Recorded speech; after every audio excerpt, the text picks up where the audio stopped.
Good afternoon, everyone. I'm Israeli Government Spokesman Eylon Levy. This is day 70 of the October 7th war. Lots of updates today, and then I will take your questions. We'll start with the latest figures. To date, over 1,200 victims of the 10/7 massacre have been identified, and 10,939 people have since been evacuated to hospitals since the start of this war. Hamas has fired over 12,500 rockets at Israeli communities, with over 2,000 misfiring, the large majority falling inside Gaza and causing untold damage and casualties there. The IDF has notified families of the deaths of 449 soldiers. IDF fatalities have risen by 4 since yesterday's update. That includes 2 soldiers who fell in battle over the last 24 hours. Sergeant Oz Shmuel Aradi, aged only 19, and Sergeant First Class Reserves Shai Uriel Pizem, who became a father only 3 weeks ago. And that death toll includes 2 19-year-old soldiers who were abducted on 10/7 and murdered in captivity, and whose bodies the IDF only recently rescued and recovered from Gaza, Corporal Nick Bizer and the late Sergeant Ron Sherman. Our thoughts are with their families at this impossible time of grief. An update on the hostage crisis. Hamas is still holding 132 people hostage since 10/7, in addition to 4 hostages from before. That hostage count has been revised down by 3 since yesterday's update. In addition to recovering the bodies of murdered hostages Corporal Nick Bizer and Sergeant Ron Sherman, the IDF also recovered the body of dual Israeli-French national Elia Toledano, aged 28, who was abducted from the Nova Music Festival and murdered in Hamas captivity. Among the remaining 132 hostages in the Hamas terror dungeons are 113 males and 19 females. There are 2 children under 18, the Bibas infants, and 10 people over 75. 121 of the hostages are Israelis, another 11 foreign nationals. Of the 132 hostages, 20 have since been murdered, and Hamas is holding their bodies hostage. There are 110 survivors of Hamas captivity, 86 Israelis and 24 foreigners. A further 8 hostages were murdered in captivity, with their bodies since repatriated. There are still 5 missing persons since 10/7. Some operational updates. Israeli forces continue to target Hamas terrorists in their strongholds, even as they fight in civilian dress out of civilian buildings. In northern Gaza, IDF forces have secured and destroyed the Hamas Shaja'iyah battalion's command and control center, having already eliminated the battalion's commander and then his replacement. In Khan Yunis, IDF troops have been conducting targeted raids on terror infrastructure, killing terrorists, destroying weapons compounds, and locating tunnel shafts containing motorbikes used in the 10/7 massacre.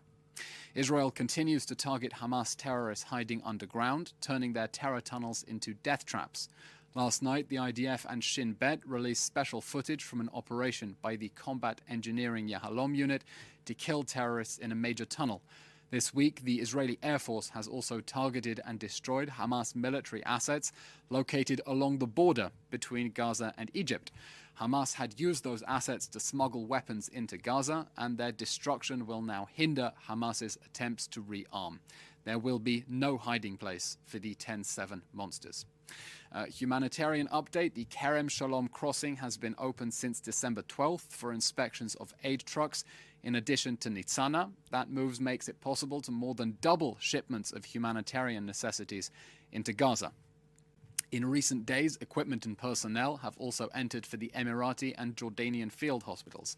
It will, of course, be possible to expedite aid shipments to civilians in Gaza if Hamas stops stealing it, and if the UN is able to distribute it at the pace that Israel is inspecting it. An update from the northern front. Hezbollah continues its unprovoked aggression against Israeli communities. Since October 7th, Hezbollah has fired hundreds of rockets and missiles at Israel from Lebanon, in flagrant violation of UN Security Council Resolution 1701. Its entire presence south of the Litani River is a flagrant violation of that resolution, by the way. 1 in 5 of those Hezbollah rockets has fallen short inside Lebanese territory, calling unknown damage to Lebanese civilians as they try to inflict maximum damage on Israeli civilians. The IDF will continue to defend Israel's northern border against any threat, striking and destroying Hezbollah terror infrastructure and operatives in Lebanon. We repeat our consistent warning: if Hezbollah drags Israel into a full-scale war, which we do not want, it will be making the mistake of a lifetime, and the consequences for both Hezbollah and Lebanon will be severe. Some diplomatic updates. Prime Minister Benjamin Netanyahu met yesterday with our friend US National Security Advisor Jake Sullivan.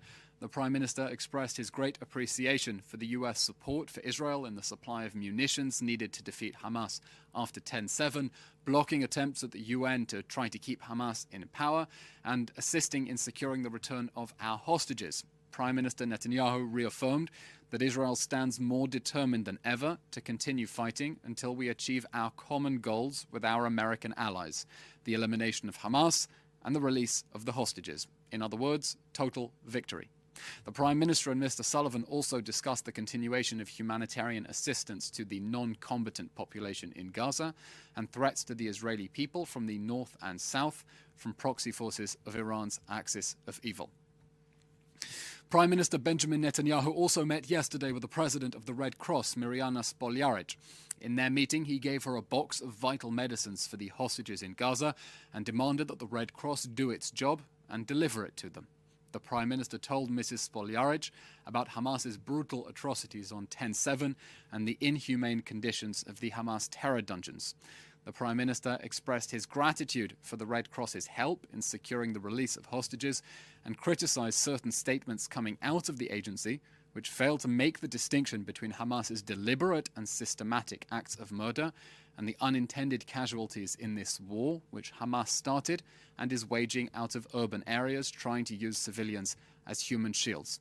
The Red Cross must demand unconditional access to those vulnerable hostages, not subject to practical details to be agreed with Hamas, as the Red Cross president suggested.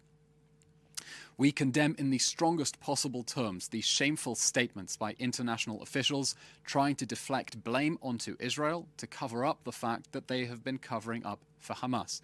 Specifically, we wish to call out the Red Cross's chief legal officer, Cordula Drog, who falsely claimed that Israel is almost totally depriving civilians in Gaza of food, water, and medical supplies.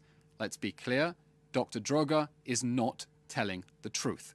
Israel has excess capacity to inspect aid trucks and has placed zero restrictions on the entry of humanitarian necessities into Gaza. The backlog is at the Rafah crossing and inside Gaza, with UN agencies unable to distribute aid at the pace that Israel is inspecting it, and of course with Hamas stealing that aid.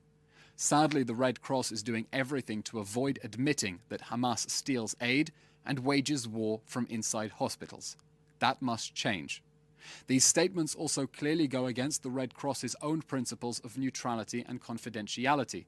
While the Red Cross openly criticizes Israel, a democratic state with a law-abiding military, it has yet to utter one condemnation of Hamas's systematic violations of international law, including its militarization of the very hospitals that the Red Cross funds and works at.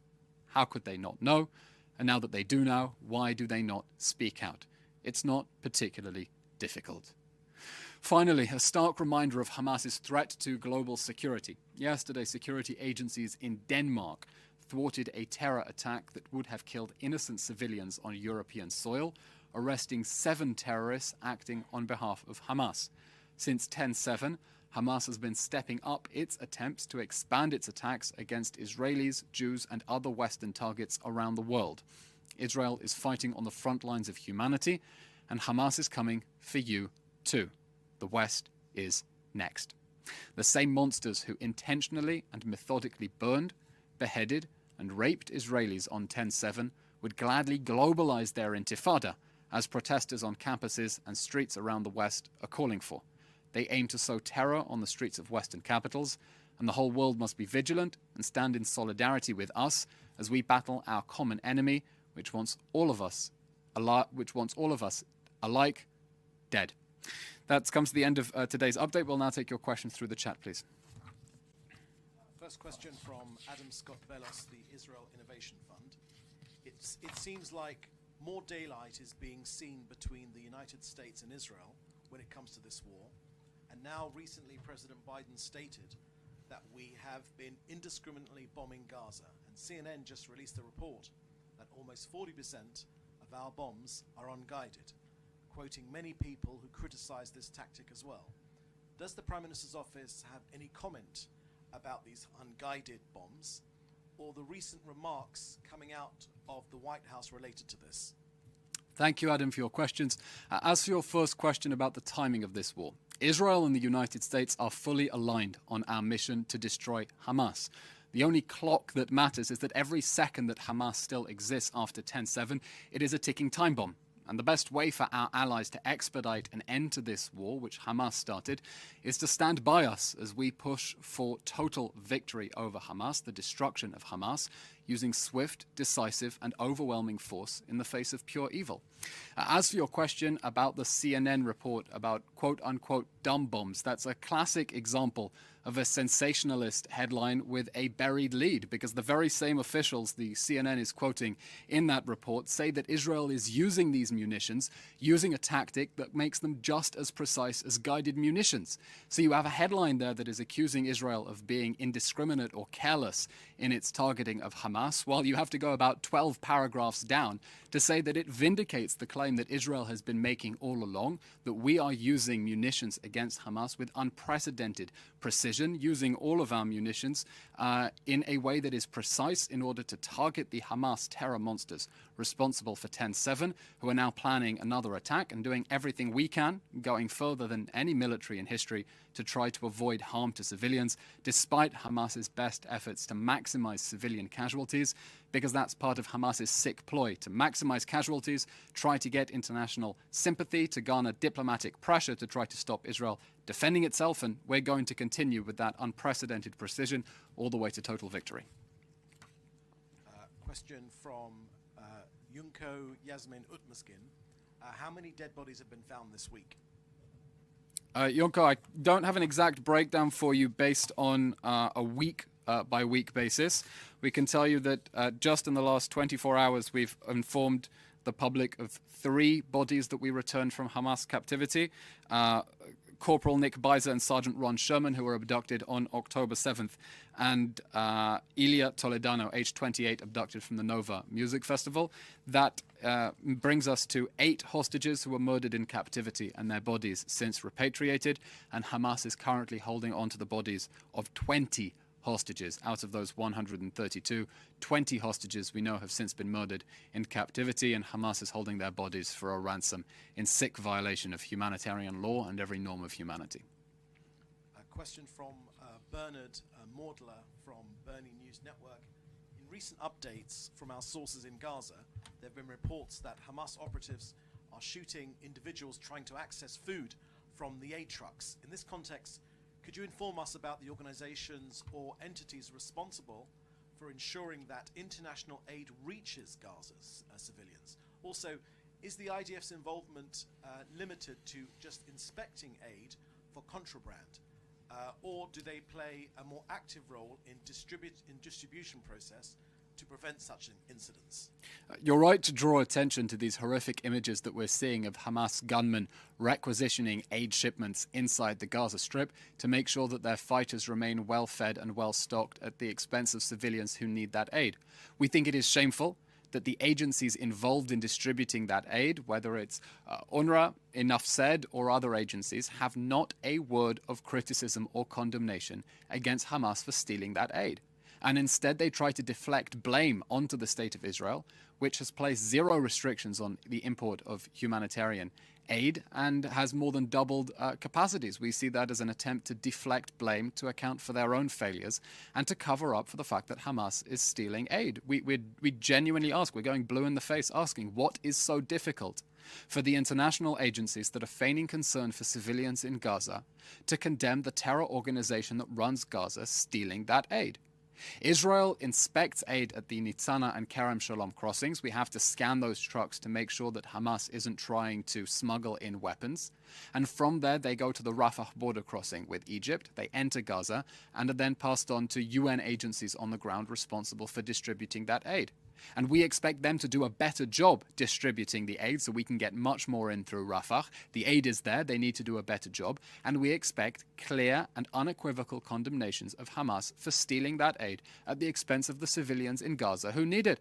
Because we do not want to see civilians in Gaza paying any more of a price for Hamas's evil decision to wage war with the October 7th massacre, fight that war from inside densely populated areas it is trying to prevent from evacuating, shifting that war into the humanitarian zone. Again, not a word of condemnation from the UN about Hamas exploiting a humanitarian zone to shoot rockets. And now, as we see, stealing aid from the people who, as these agencies constantly remind us, desperately need it.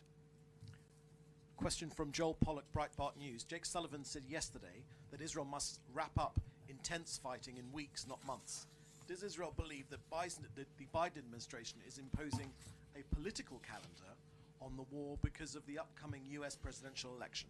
Joel, as I said in response to the previous question, Israel and the United States are fully aligned on the mission to destroy Hamas. That has been consistent since 10/7. The only clock that matters is that every second Hamas still exists after 10/7. It is a ticking time bomb that we must defuse, or it will explode in our faces again.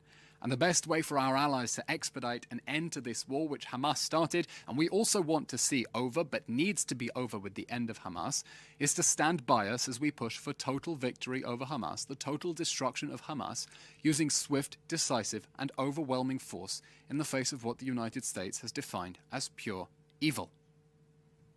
Question from Jim Williams, Zenger International News Service, Washington, D.C.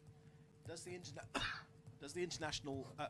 the Israeli government share the view of the US that Israel is clearly winning the war against Hamas, but is Israel and the US, as the US did in Afghanistan, losing the messaging war on the world stage by how Israel is fighting the war in Gaza and how it's being reported?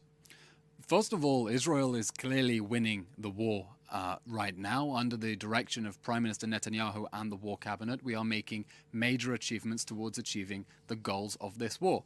We have already significantly degraded Hamas's capabilities inside Gaza. We see that with the dramatic drop in rocket fire towards Israel. We see that with the destruction of their military assets. We see that with the mass surrender of Hamas terrorists. Just yesterday, 70 emerging from the Kamal Adwan hospital in northern Gaza. We've made large strides towards the other goal of the war of bringing back the hostages, with 110 coming back to Israel. Not enough. We still need to bring back the other 132, and we are committed to that pledge of no one left behind. And our job is to remind the world of exactly what it knew on 10/7 as news began to emerge of the acts of burning, beheading, and rape during Hamas's systematic extermination of Israeli civilians. As former President Obama said on the morning of 10/7, as the news was just beginning to come out, the United States and the world must stand firmly by Israel as it dismantles Hamas. They know that to be true. They've known that to be true since 10/7. They know it to be true despite Hamas's best efforts to generate diplomatic pressure through creating international sympathy by deliberately manufacturing a humanitarian crisis in Gaza. And we're going to continue shining a spotlight on Hamas's crimes against humanity and its war crimes, and on our unprecedented efforts to try to keep civilians on the other side safe as we prosecute what is probably the quintessential example of a just war in the 21st century. We did not start this war. We did not want this war. We did not expect this war. Hamas declared this war against us, and we will continue with our defensive campaign until we achieve total victory.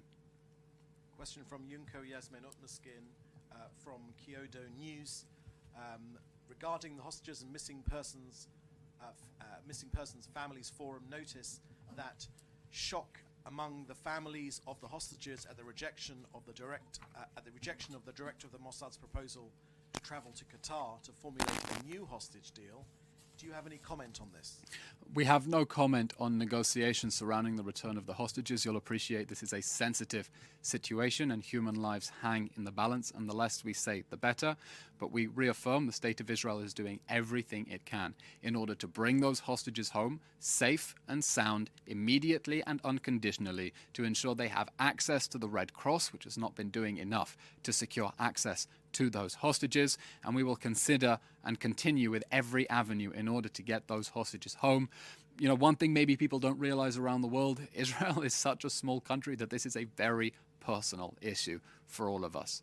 250 hostages in a country of 10 million people means that everyone knows at least someone who has had someone stolen from them. And we repeat our pledge that we will leave no one left behind and that none of us are free till all of them are free. And that's why, like so many Israelis, I have around my own neck this dog tag in solidarity with the hostages that says on it, "Bring them home now." And in Hebrew, "Halev shelanu shavui be'aza," our hearts are still trapped in Gaza.